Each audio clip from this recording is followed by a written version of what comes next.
Hey guys, welcome to the Tetra Health and Performance Podcast. Today we're talking the deadlift, one of the most popular movements in the gym for a lot of good reasons and probably some bad reasons as well. But hopefully we can empower you today, give you heaps of tools, have lots of confidence, increase your performance and output when it comes to the deadlift. We've got 10 amazing points that are all going to empower you here and improve your deadlift. And we've also got some areas that we're going to shine some light on later in the podcast, say for point 9, where we're going to tell you what is limiting you and what is holding you back with your deadlift progression. Yeah, the deadlift is definitely probably one of the most popular exercises that we do. People love the deadlift. I would say one of the coolest things about the deadlift is that it is a true test of strength. For the reason that most exercises start with an eccentric phase, like a lowering phase of some sort, and we normally promote that people start like that. And then the deadlift, it's in the name, right? Deadlift. Dead is the fact that the weight is down on the ground and you have to break the inertia on the bar. When I think strength, like I picture a deadlift and you think like a strongman or like the pinnacle of strength performance. You think a big bloke or a big lady ripping a bar off the ground and the face is going red and everything's going crazy. Like that's what I think of when I think strength, like as a pure weight performance. Like then deadlift is that movement. 100%. And it does kind of step away from, it's not the most athletic exercise in the world because athletes tend to use a stretch shortening cycle. They tend to use the ability to like drop down to something fast, use that strength, stretching the muscles, and then pick something up and then boom, pop, or their body weight and pop up. Whereas this, you don't get that opportunity to do that. You're down on the ground, you have to build up your own tension in your own body, and then you have to lift up. So it is the ultimate strength exercise, where I don't think it would be the ultimate other thing exercise. I don't think it's the ultimate athletic movement, but I think it gets used in millions of programs everywhere. And sometimes I think it's overused. Sometimes I think it's underused.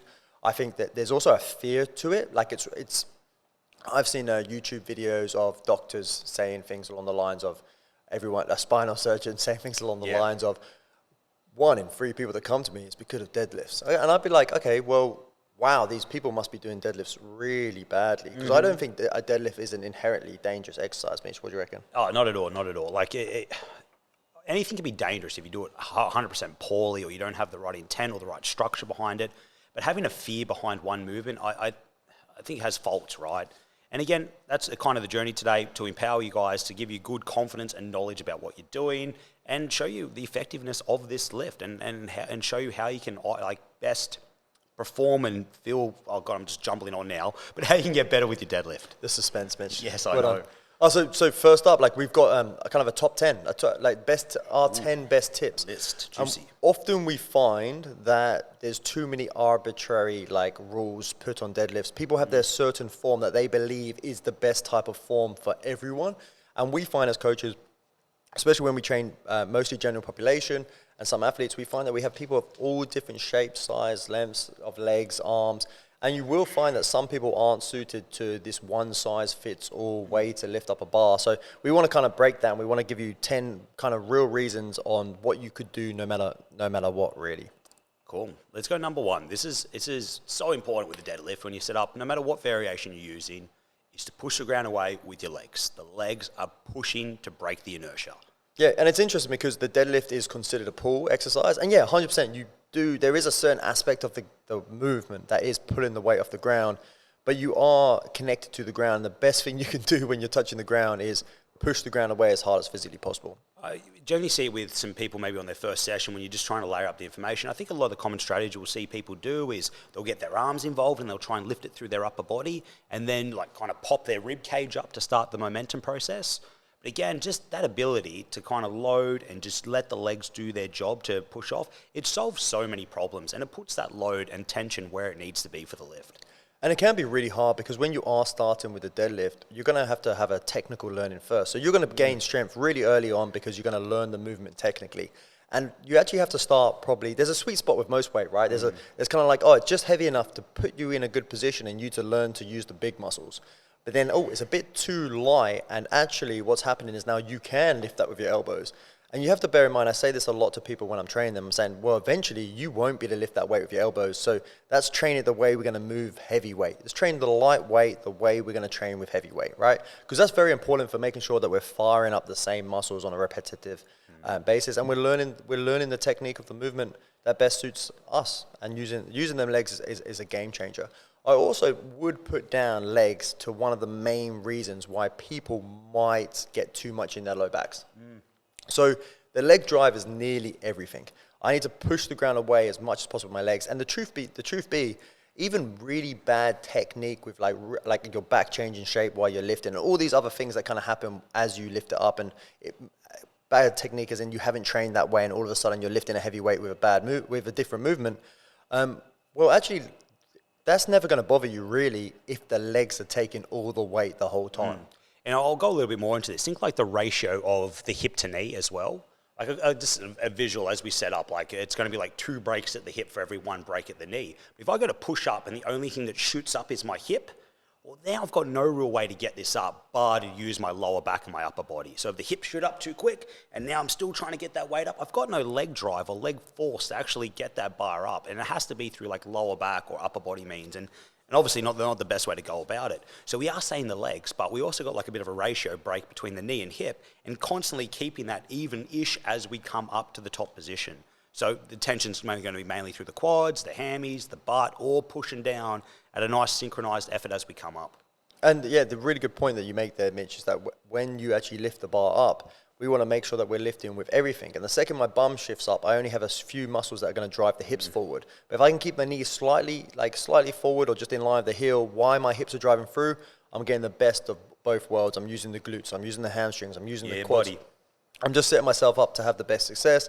And we have to look at where the bar is relative to our body as well. If my hips shoot back, then there will be more loading in the low back because there's actually a bigger lever on the low back. So it can be very beneficial to keep the bar close by pushing the ground away with the legs. I think that's what most people struggle with most exercises, right?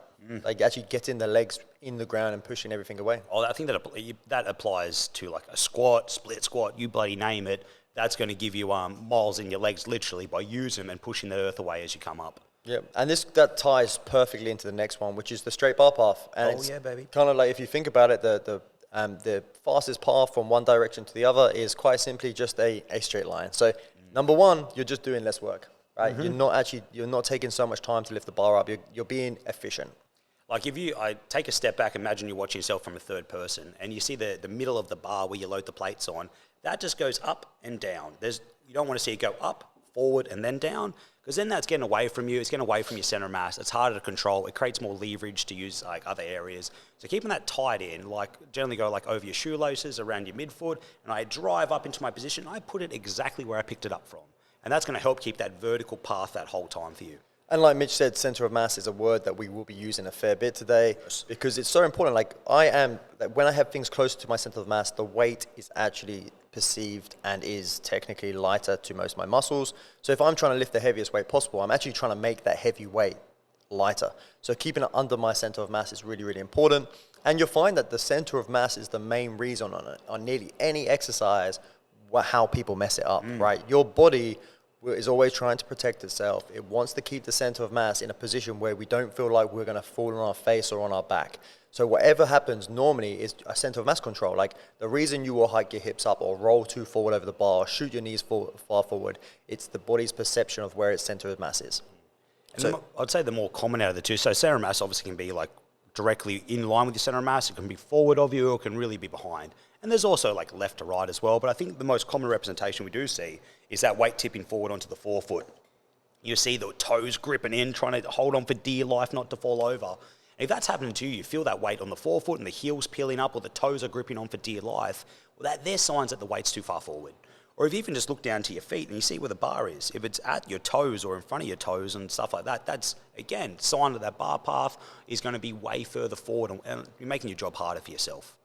Yep. And 100%, and you're going to find a lot of people also have the other issue. One of the cues that I actually don't like, because we sometimes have to out-cue it, but it can be used for a while. And that's the thing with some cues, right? Like you can give someone a cue, but if you don't put context behind that cue sometimes, then and that's how they do it the whole time, then you're not serving the purpose of them actually learning how to do the exercise most efficiently and for themselves. And one of these cues is where you see coaches tell people to lift their toes off the ground when they deadlift. And that's exactly what they're doing, right? They're literally trying to shift that person's weight back. But sometimes that can be actually communicated better with get all your weight through the middle of the foot or into the heel, but keep your foot down. Like I feel like that sometimes the challenge of saying them extra words can be tough in a stressful environment or a fast environment, but they can be really crucial. Or if you're that person's coach, you're going to say, hey, this is what I want you to do for now, but we're going to take this away. Or you use something like a constraint, something where you actually slightly put a wedge, or I sometimes just use like fractional plates, like a 1 kilo fractional plate, which is maybe just millimeters off the ground, but that literally helps them shift their weight slightly back. And we use that a lot with different types of exercise, because we talk about cues quickly. Like you have these kind of intrinsic and extrinsic cues. Intrinsic cues when you tell someone to think about something in their body, like feel this muscle, do this, bend your elbow like this. And extrinsic cues are things like push the ground away. They're very much more real to life. And extrinsic cues, we know now, have a better ability to learn the exercise for the person's self. So like the more you can constrain something or give them an extrinsic cue, the better. Yeah, and that's very individualized to the person that's lifting. Like if someone struggles to sit into the back of the hip and open up the back of the pelvis, or elevating that toe sometimes a little bit, or that forefoot can be really helpful for them to sit backwards and keep that pelvic position. If someone really struggles punching their knees forward and trying to get some load on the quads, well, we can use that elevation in the opposite direction, elevate their heels and get a little bit more knee traction. Less likely in a deadlift, but it could still be a case if that is an issue for yourself. Yeah, and sometimes it's not even a bilateral case. Sometimes it's a unilateral case. Sometimes it's, oh, well, they twist in the hips, and you've got to look at it like, even though it's a barbell exercise, we're trying to fit it in. We call it sagittal. It's very like front, back, up, down. There's not really much movement to the side, but your body, if it needs to, will move to the side inside that. And that's another thing you want to try and limit, not just for like, I hate saying this, but risk of injury, but also for just maximal force production. Like it's easier if you're just pushing directly down and you're freezing the body if you're trying to get strong. So sometimes putting a wedge just underneath one foot can really, really make the difference of stopping that kind of rotation under the load. Let's go into more of this. We'll go point 3. We'll go into setups and how you're organizing yourself to lift the bar. And I think this is a huge point, a massive one. And this is taking the slack out of the bar. And again, such a common one you see with people that's on their first kind of times with the lifts. And that's like bending the elbows, dropping the body down, and not really being taut or tight in the position. Everything wants to be relatively rigid, and all that tension's on the lower body just before we go. But if we drop the elbows or we drop our weight down before we go up, we're going to be creating this slack, and it's not really friendly to the position. And then that slack is taken up by unwanted areas. Slack is actually a really interesting term, and it's the idea of slack is that I actually I can tension muscles by taking that kind of the slack out of the elastic tissues and tension up all my muscular tissues. I often refer to a deadlift as like a car that's broken down being towed away. And you've got the tow truck, and the tow truck comes down, and you can kind of think of the tow truck as the person, the broken down car as the bar, and then the first thing you do when you connect the cable to the car is you take the slack out of the rope, because all things will go wrong if you don't, right? Yeah. And that slack comes naturally to you in any eccentric movement first. So a squat, we don't have to take the slack out, because when we go down, the lengthening of the elastic tissues takes the slack out for us. Bench press, we have our arms up at the top. When we come down, the lengthening phase first takes the slack out for us. So the deadlift is alone one of its own things, and that's what makes it one of the big strength exercises, because you have to take the slack out. Really, really good athletes have the ability to take slack out and move extremely fast, very quickly. And sometimes you just find that the ability for people to take the slack out is something very confusing. And one more thing on this is muscles lengthen before they contract. So you have to put the length in the muscles. And that might not be a massive stretch feeding. That can just be that you take the slack out, put the length in the muscles, then the right muscles will contract. If you don't put the length in the right muscles, other muscles are going to switch on. And the best way to do this, like they're all hot tips James just gave you there, but as you come down, treat it like it's a rep. So from the top position, you might punch the ribs back, exhale, set the torso, break at the hip and knee, bring the arms down to the bar, stay nice and taut. Maybe we'll get into a next one, but build some tension through the torso and then go, kick some ass. Don't just flop down to the bar and go, all right, I'm going to set up here and just rip it up. It's a lot harder on yourself. So take your moments. Okay, here's another one. Slow down. Don't just rush it. Slow down. Treat it like a first rep down to the bar. Take the slack out of the position. Remember, these arms are just meat hooks. They're holding onto the bar. That's all they're doing. We draw against it. The arms are nice and long. Tension's on the lower body, like we said earlier. And then we push the earth away with mighty intent. And when I see this, people have really good, like they kind of know what they're doing. They do it really well. You see that kind of people lift their legs up, stomp their legs in, feel the ground. And then what they do is when they go down, they do it perfectly. They break through the hips, they break through the knees just enough to get their perfect position. And then they have their arms are long. So you're trying to get the knees and hips to bend to get you to the bar. And then all they do is they get a centimeter or two away from the bar, and then they just bend over. I was like, no, don't bend to the back, through the back to lift up that bar, right? Because if I need to, then fine. But like if I can break through my hips and my knees, then I can make them legs work the best.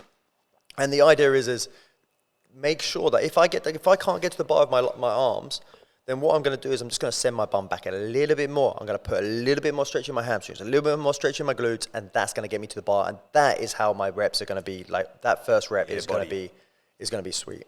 Different position setup. So, pardon me. Everyone has a different anatomy. Like we got different limb lengths and all that sort of stuff, and we've got different restrictions and different ways we move. So the one setup's not going to fit everyone.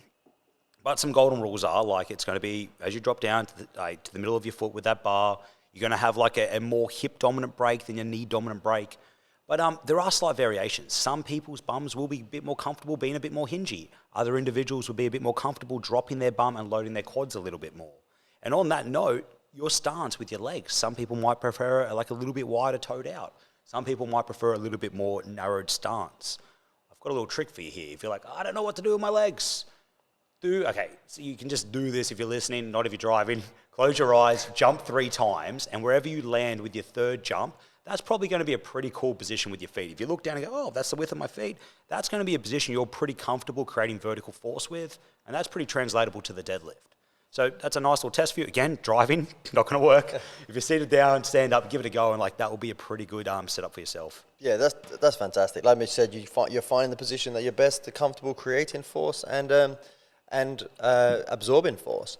Off that as well is like as we talk about all the time, I think we mentioned how like the Olympics is all everyone kind of fits into a bucket. Certain people doing certain sports in the Olympics, they just look the same, right? Because there's a certain body type that's best for a certain exercise. And really, you're going to find that people who are extremely good at deadlifting are going to have these relatively longer arms, longer femurs, and shorter tibias, and it's going to set them up perfectly. Again, we talk about this, for them to be able to move the weight at a lesser range. Yep. And then B, for them to be able to get their hips back and lift as much as possible through the hips, right? So there is obviously like a body type setup. There's not one rule fits all. Like you can't try and imitate someone who has a completely different body type to you. And they might look like they have the same body type to you, but you're going to have to look at them things. You're going to have to look at the kind of like the tibia lengths, so the shin lengths, the femur lengths, so the thigh lengths, and their arm lengths, and kind of how long their torso is going to make a big difference to that as well. Maybe I should be saving this point for later in the don'ts, but I think it's just semi-relevant right now. James said this earlier, this strength is great for a strength drill, like that concentric powerful strength, and not necessarily the greatest athletic movement. And that's, I don't know if this still exists, like squat 1.5 times body weight, deadlift 2 times bench body weight. That used to be a thing that was going around for like athletic achievements or good signs of strength. Again, these are just arbitrary statistics put out your ass. Like they don't really prove any resistance against injury massively or anything of that nature. They're just these. They prove nothing. Yeah, they're just randomized benchmarks for no reason. But just let you know yourself that just whatever you're comfortable with your deadlift, your strength is your own journey, your own progression, and pulling an arbitrary 2 times body weight, it's a bunch of BS. Amazing point, Mitch. Just one more thing on that as well is like the work that you're doing with a weight actually can't just be measured by the actual weight that's on the bar, because some people with different limb lengths and will actually be doing more work. Like someone with longer arms doing a bench press, for example, has to take that weight a far longer journey. And if we're kind of doing the distance by the weight as the workload, then that actually person's doing a lot more work. So you have to take that into consideration, that sometimes someone may be lifting heavier than you. Sometimes just leave your ego at home, and then there'll be other times where you're competing, so lift the heaviest weight you possibly can. Off that. Point four. Bracing. Yes. What a fantastic point. You get this a fair bit. People ask the question like, oh, should I breathe, or should I hold my breath, or what do I do? And like it's like everything, it's contextual and it's relative to what we're doing and the intensity that we're doing. But let's maybe start with like a maximal effort, something big and heavy on the bar. How are we going to set up? So yeah, with bracing, like the best thing, like actually, bracing has been one of them things where I've trained people and I've had them in and I've teach them to brace properly, and all of a sudden they put like instantly like 15 to 20 to 30 kilos on a bar and just moved it. And it's absolutely incredible. And I think it gives you a sense of confidence, because you feel tight and you feel strong. And then two, what it's doing is just killing any rotation in the body, right? And we discuss how we want to be efficient and we don't want rotation in the body when we're doing a bilateral barbell hex bar deadlift. So what we find is the brace. So what actually is a brace? Well, when I'm bracing in, what I'm doing is I'm creating this really big amount of volume in my lungs. So I'm taking up all this area in my lungs, so my diaphragm is pushing down. When the diaphragm pushes down, while there's volume in my lungs, there actually becomes a ton and ton of pressure in my abdominal and pelvis area. So that freezes things up, right? Then when I hold my breath, a breath hold is actually an exhale on a closed forget the word for it, but it's on a closed glottis, on the closed throat. So what actually I'm doing is I'm breathing out against all my tissues on the body with all this pressure, and it just locks everything down so nothing can move. And the pressure is actually, the cool thing about pressure is it's not just on the superficial surface of seeing of the core being tight. It goes all the way down to the blood vessels. It goes everywhere. Like the whole body is squished, right? It will build your blood pressure up. It will actually wake you up. It will pick up your central nervous system. It will actually create more adrenaline as well. And then from there, I am rigid and tight, ready to lift up a bar. But one of the biggest issues we see with bracing is that people don't do it in this kind of like this 3D fashion. We see a lot of people when they brace, they just haven't been taught to brace. And maybe they're not the best diaphragmatic breathers, because actually being a diaphragmatic breather is going to massively help how well you can brace, right? And then we tend to see people just take a big gulp into their belly. It's normally because they are some sort of belly breather, and the belly being the path of least resistance, that's where they build the tension. But actually what we want to see is we want to see expansion at the front, we want to see expansion on the sides, and expansion on the back. So then everything, I know that spine is getting pushed from all four angles, which is making it nearly impossible for your spine to move, which is limiting movement, which is creating a ton of efficiency. Sorry, Grant. No, that was really well explained, mate. Great job there. Thank you. I'll give you another one. If anyone's been in the lifting circuit for a while, you may have seen people wear like a belt around their waist. And sometimes that's just like a cue, where to breathe and to create pressure against. So if you imagine like that pressure going front, side, and back, a belt that wraps around, and you feel your torso or your whole thorax draw and expand against the belt and then create tension against it, that's a great cue to maintain against. But again, if you feel that pressure just push forward, you might be limited with your strategy there. But this is all relative too, right? So if I'm max, take that breath in, I brace and I'm squeezing everything and I've got like 20% of my load on there, probably not the strategy I need at the moment. So that amount of pressure that we're building for the task is dependent to the weight that's on the bar and what I've got to move. So as I get heavier into those bigger loads, I'm going to be max effort, everything's tight as it can be, and then I'm driving up with maximal output.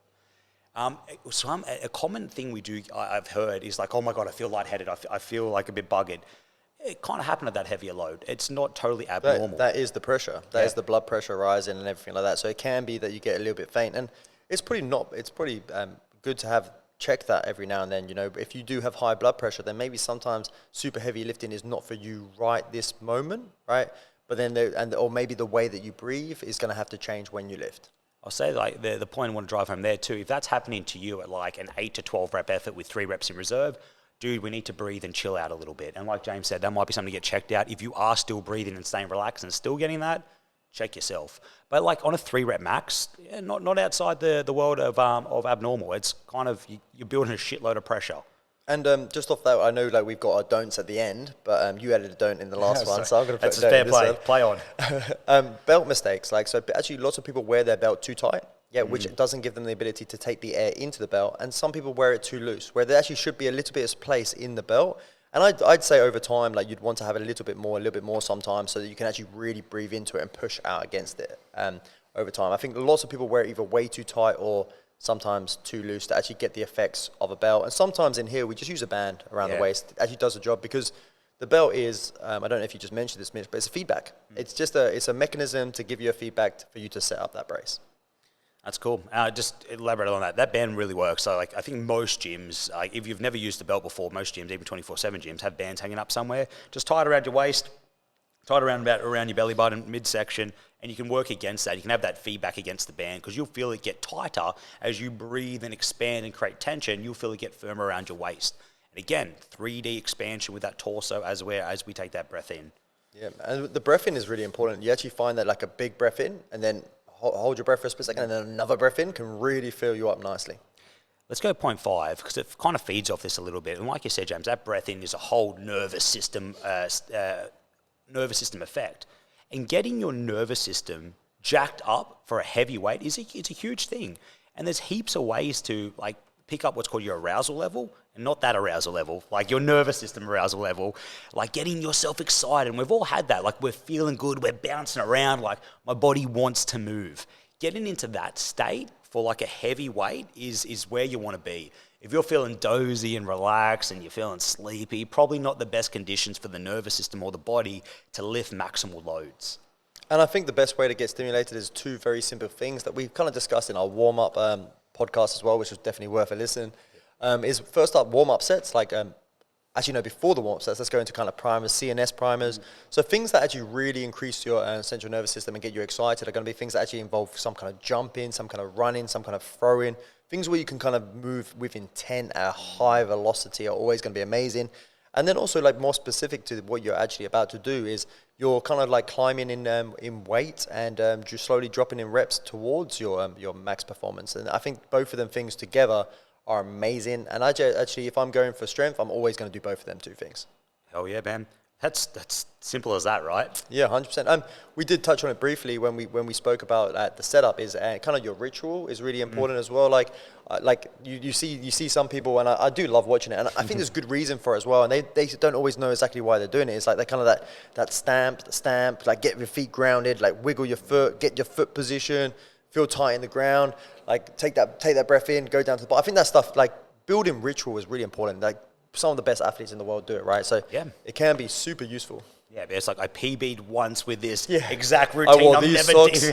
I didn't wash my pants. I haven't washed my pants in years. Yeah, but that's so important. Hey, you want to watch something fun? After you've listened to this whole thing and you've liked, subscribed, and shared it with 3 friends, go look at like a powerlifting comp and look at like the rituals they have. They'll have the coach slapping them on the back and they'll be slapping them on the face, throwing water in the face. They smell these things called ammonia salts or sniffing salts. And like the ammonia like jacks the nervous system up and really just alerts everything. Not saying I recommend this, but it's funny to watch. And you watch how pumped up they get prior their best lifts. Because they're using every trick under the sun to try and move maximal weight. Because that's their task, that's what they're training towards. But you see that ritual in effect and you see it's how they know what's going on. They know what step 1, 2, 3, 4 is. Even though it's theatrical and over the top, they know exactly what to do to get their nervous system primed up for the task at hand. And you also find that we, quite often when we work with powerlifters, we have different numbers for them. We have like a competition max, which is literally the max that we don't expect them to ever touch really in the gym because it is actually the stimulant of being in competition is everything. And like you're all surrounded, you're there for one thing. You actually find that most people will completely black out and they can't really remember what happened after a few minutes. So that kind of stimulation of people around you, like giving you a G up can be so powerful. Good point, man. I want to elaborate on that a little bit. Desensitizing yourself to arousal levels can be beneficial as well. Yeah, so if you're like lifting, again, high volume, you're doing 12s or 15s or whatever, and you're going smacking your face and carrying on, probably not the best. And you want that to be potent when you need it. If I use it every time, all the time, it loses a little bit of its effect. And it's draining. Yeah, as well. It will drain you. It will take longer to recover from that kind of stimulus. Honestly, like to train without your top G-up music, to cycle off pre-workout, to not go through those efforts, and be able to lift at a relatively good effort without external stim is a huge thing. Because when you reintroduce it, holy shit, you're going to have a nice jump up in performance. I can't remember where I heard this, but it's always the kind of idea of someone saying that they don't take pre-workout. It's like, oh, why don't you take pre-workout? Well, I personally don't take pre-workout, and for this exact reason. But no, not. But if I was, for example, like in a car crash, and all of a sudden had to run over to save someone in the car crash, then if I had to have my pre-workout first, then it'd be pretty useless, wouldn't it? So the idea is actually be to able to, like, there's a bit of self-motivation to it as well. Like, I think there's times for things like that. But I think, like Mitch said, you definitely have to cycle out of them. And G-ups should be kind of periodized. Like, you can plan them in your program. If you are powerlifting, I would definitely have moments where I want to G-up. I want to kind of imitate that kind of setup of competition. But I definitely don't want that too close to competition, right? Yeah. It's further out than that. Cool. Go another. Okay, this is a super cool one, and I feel this is so common. Point 6, ready to tackle into it? Yes, don't let grip be a limiter. So, there's a lot to go into this, but first off is I think that if your grip isn't strong enough to lift the amount of weight that you can lift with your legs, I'd say you're doing pretty well. Well done, congratulations. You're a beast. Yeah, there you go, because like your legs just generally are big, strong muscles anyway, so using some chalk, using some straps, like that's a good thing to do, right? It gives us an opportunity to overload the legs rather than overload our grip. And yeah, fair enough. Grip training should and can be at a certain level, but you'll find that most people would never get their grip as strong as their legs, or they shouldn't. Just have a look around you. Like, okay, again, use that example of strongman powerlifters. There's a great video. If you want to watch some heavy stuff and you want to watch that nervous system at full arousal level, there's Eddie Hall deadlifting 500 kilos. It's like the world record. It's bloody amazing. And he's strapped up. Like, get out of it using your normal grip, overhand grip, or a mixed grip to lift 500 kilos. You're going to need to anchor that weight to your arms to some degree. And sorry, go. And then you need, anyway. Sorry, James, watch that video because it's absolutely nuts. And you see the guy's focus and determination through it. And as he lifts it up, you just see like the blood trickling down his nose and like the 100-yard stare in his eyes. And he just holds it for a couple of seconds. You'll get like your testosterone will increase by just watching that video. Like, do yourself a favour. I just want to apologise, Mitch. It was extremely rude of me to jump in like that, and for you to lose your train of thought. I feel bad. That's all good. I've kind of lost my train of thought now. I got him. But first off, just like you just don't want the grip to be the limiter, right? We'll find in many exercises, you'll find lagging muscles will be limiters, and sometimes you want to build the muscles up, but other times there's going to be a time and a place to hit out them big muscles over the smaller muscles. Where grip training can have an emphasis, I would not make grip everything unless it is your sport, like you're a climber or something like that.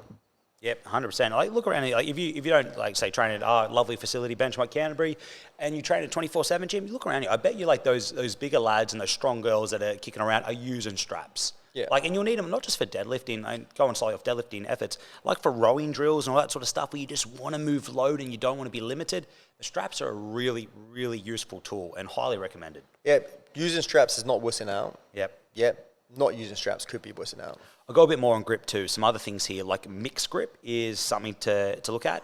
It's you are going to create a little bit of rotation in the body in like a bit of an anti-rotation movement. It helps out, add a bit of grip, but just know it comes out with like you are slightly creating a bit of rotation, which is going to put some strain on some slightly different areas. And it's fine, it is what it is. Just know that it has a small trade-off. Yeah, and at the same time, with a trade-off can come the advantage of a coach using it as a tool, right? Like say, you can actually help them feed them back into the rotation that they are going into when they're lifting as well. So we discussed this in our previous podcast, but when I turn a palm up, I'm actually always going to have to slightly turn into that palm, right? So that's where your rotation is going to come, and some people are going to turn to the opposite side, so you can use it as a tool, as a constraint. How funny. Okay, this is so off. I bet you like 90% of people that mix grip are right underhand, left overhand, turning themselves further into their right. Oh, 100%. Yeah. Whoever goes left under. No, you say that, Rich. That's what I do.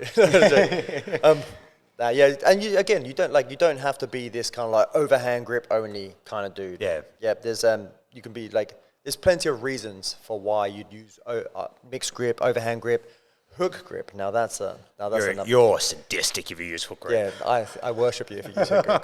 That's a tough grip. I'm not manly enough to do that. There's a sad admission. Yeah, there you go.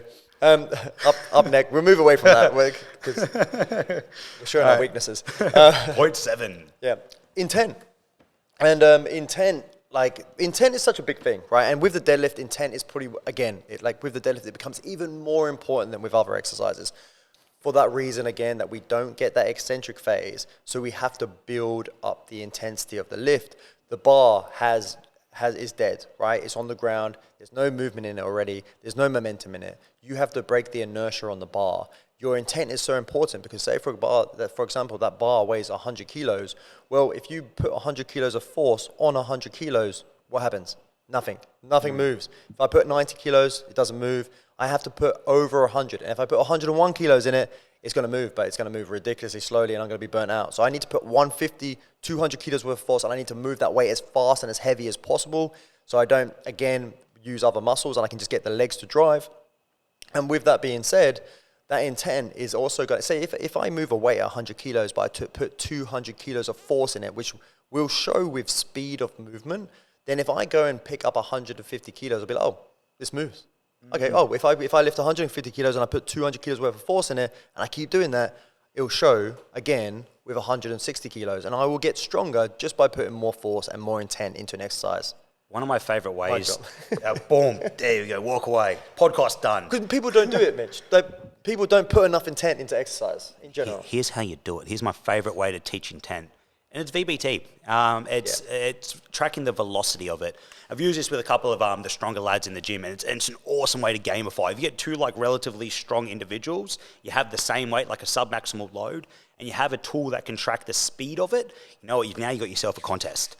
And it's just you're teaching who can get that weight up faster. And it's pushing the ground away, it's exploding, it's punching the hips through, it's all these beautiful things that teach you to move it as quick as you can. And it becomes gamified and you get objective data straight back to go, oh God, that wasn't fast enough. What strategies can I use to move it faster, and reinforcing how to teach intent? And it's also a fun thing. It allows for improvement without you knowing there's improvement. So say, for example, I've been stuck on the 25s for a while. Well, probably it's because you're not putting enough intent behind them. But if I've got 25s and last week I was moving them, I think of dumbbell bench press, it's an easy one. I'm moving 25s, for example, and I'm moving it slow. Well, if next week I can move them faster, well, before or not, if I keep working faster and faster, I will move to the 27s. I've heard you say this before, and I've liked this, and I've stolen it. It's like the unseeable variable in play. Oh. Because you can track weight, right? Weight's so objective. Yeah. But like the speed of the movement is a really hard thing. Unless you have a coach that's really on top of it, or like a good training partner that's really on top of it, it's really hard to stay ahead of. Yeah, 100%. And exactly. It is the unseeable variable. You are improving and you don't really 100% know you're improving, but you will only actually know if you put the intent in the rep. So intention is a massive one. And that could be on the top 10 squat, top 10 lunge. That could be literally everywhere and all the time.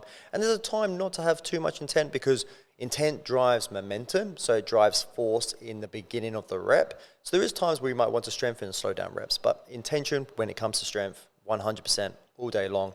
If you're not moving heavy and as heavy as you want to, you're probably just not putting enough intent in. So we've got a couple more points to go through. We've got 8, 9, and then 10. And we're on a bit of a timeline here. So we'll do best we can, but we'll power through these. Point 8, loading the whole foot. Yeah, so this comes down to the center of mass thing again, right? And we find that, like Mitch said earlier, that we find a lot of people are too far forward. Some people will be too far back, or they'll find a way of pulling themselves back that isn't always the most preferred way.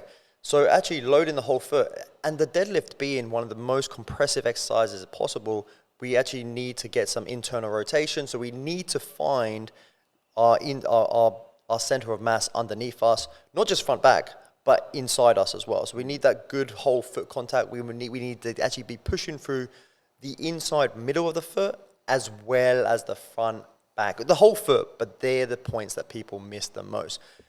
Just quickly on this, trainers drive me, running trainers, supinated running trainers designed for people that are trying to slow down their pronation as a runner, are the worst things ever for deadlifting.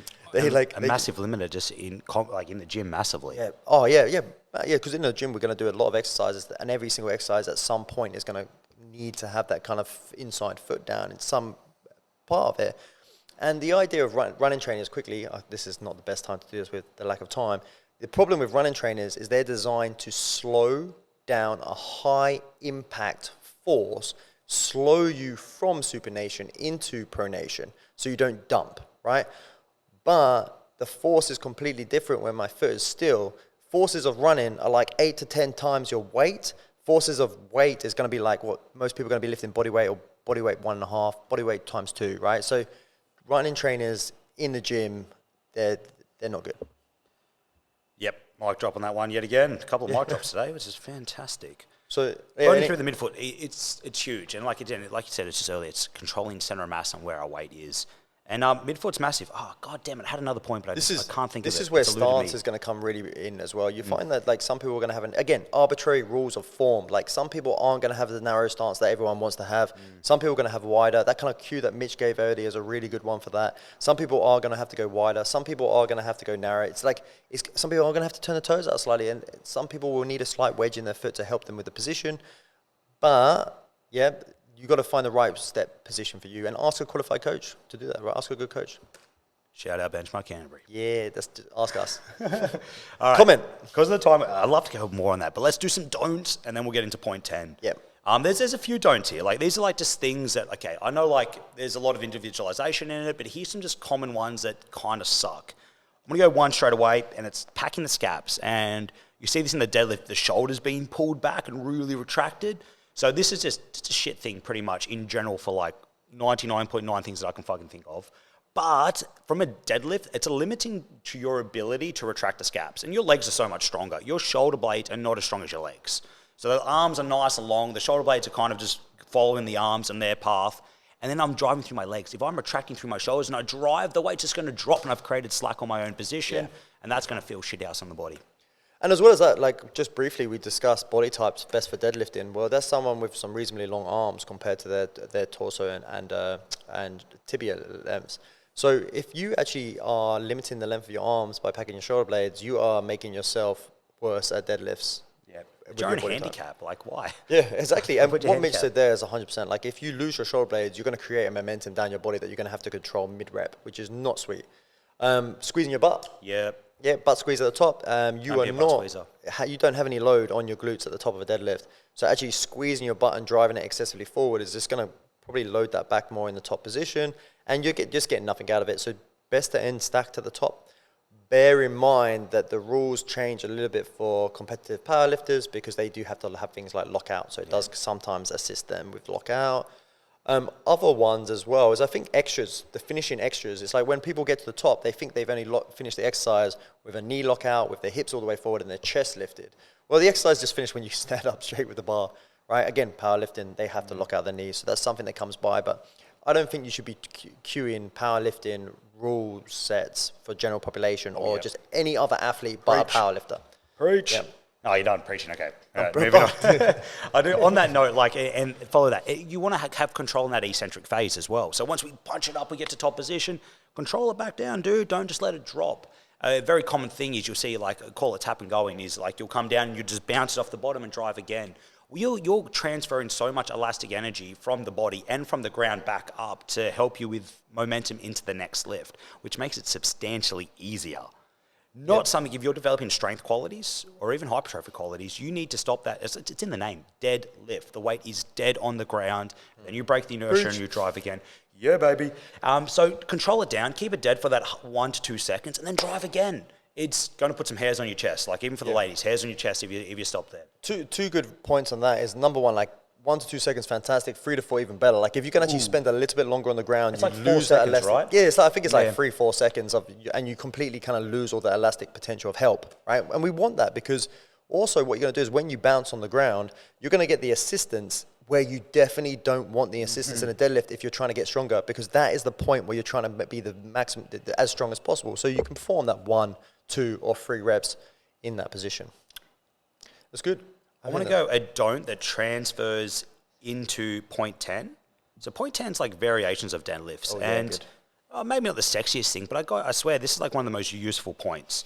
Now, it's don't fit a square peg in a round hole. Like if your straight bar deadlift just doesn't feel great for you, guess what? You don't have to do it. There's other variations. There's the trap bar deadlift. There's staggered stance deadlifting. There's other ways that we can create like a similar movement and get similar transfer in our positions. So just saying everyone has to do a straight bar deadlift is, I think, a fool's errand. Like we can personalize it to the individual, because where the load is going to impact the way we're going to lift it and the way we kind of control weight. So if that bar's in front of me, guess what? It's pulling me forward. It's making it harder. If you're one of those toe grippers falling forward people, you're making your job a lot harder having that load in front of you. When this load could be so much better if it shifted back towards closer to your center mass, to your midfoot, pulling you back, or just not exaggerating pulling you forward. Totally. I hope I didn't overcomplicate that, but that would look like a trap bar deadlift. Yeah, if you're not a competitive powerlifter, and you don't want to master the barbell deadlift, then I wouldn't worry about a barbell deadlift. I don't think it's that important. I think there's many other variations. Also, we have to look at the ability for you to take up a certain shape in the bottom. And if you can't take up a certain shape, then you can't load the certain muscles. So there's going to be a time where you want that bar a little bit higher off the ground. And don't think anything worse for yourself. It's just the way that you're going to load the muscles you want, especially if you're after hypertrophy. And it's not just this arbitrary strength like win. Yeah. So Paying attention to that is super important, because actually the barbell was designed at that height off the ground, supposedly just to stop people from crushing their heads. That's the only reason that it's that high, and we just get fixed to things like that. So now that's how we always want to lift off the ground from that height. There's nothing wrong with putting like a plate or 2 plates underneath a bar to slightly get off the ground. No, and I not feel as bad, but like you do that to someone that maybe doesn't have full ownership of that bottom range, so you bring the ground to them to elevate the position up. So they don't have to round their back, put length in the back, and then lift with their back to and some they're like, degree oh as well. no, I'm not a complete person because I can't lift it from the ground. It doesn't freaking matter. It doesn't matter, dude. We can try and feed more range into you over a longer period of time, but just work to the constraints that feel good for you. Yeah, and on the other side, you can use that kind of position if you really want to load the low back in a really strong position. You can do things like deficit deadlifts as well, especially to strengthen your bottom pull as well. So there is other way. There's always everything always lives on a continuum. Like here's one for straight bar deadlifts. Like if you're someone that really likes to load on your heels and you have your center of mass really back, you know what? Having something in front of you can now pull you to that middle of that foot and help you with a bit more success maintaining midfoot. Oh, nice. And so that could be a reason why you go for that. And also one more thing is just the stance position. It doesn't always have to be bilateral symmetrical for a deadlift. We can do staggered stance deadlifts. We can have 1 foot forward, 1 foot back, and that helps you learn to load that 1 foot a little bit more, and it might give you that little bit of freedom of rotation in the spine if you need it. As well as that, I was thinking like your RDLs, right? Your Romanian deadlifts are deadlifts where you actually don't need to bend in the knee at all, and we just focus a little bit more on the hamstrings or sometimes the glutes. All amazing variations, and there's a ton of them, and I would think you're silly if you're only really sticking to one. Yep, and all things cycle up and down. Like it's good to, and if you haven't really played with them, just enter them into your program, play around, see what feels good, because sometimes you might just find one of these variations feels better on your body and gives you greater potential to add more load and more complexity to it while still feeling good. Honestly, I feel like a trap bar is that answer for myself personally. I personally love the trap bar. I think it's an incredible tool. Yeah. Cool. That was a good top 10. Good, guys. Like, subscribe, let us know. If you want us to do one of these top 10s on another movement, like let us know. We'll break it down and give you all the information we've got in our little old brains and see if we can help you out. Thank you very much. All the best, guys. Bye. Bye.